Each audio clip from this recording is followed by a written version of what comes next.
រៀនទាយពាក្យតាមរូបភាពទាំងអស់គ្នាចាប់ផ្ដើមតើនេះគឺជាសត្វអ្វីស្វាតើនេះគឺជាសត្វអ្វីលាតើនេះគឺជាសត្វអ្វីមាន់តើនេះគឺជាសត្វអ្វីពពែ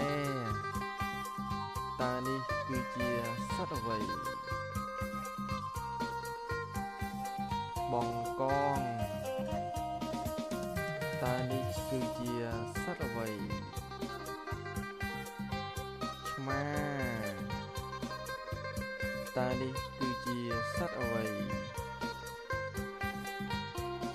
មុំតើនេះគឺជាសត្វអ្វីគោ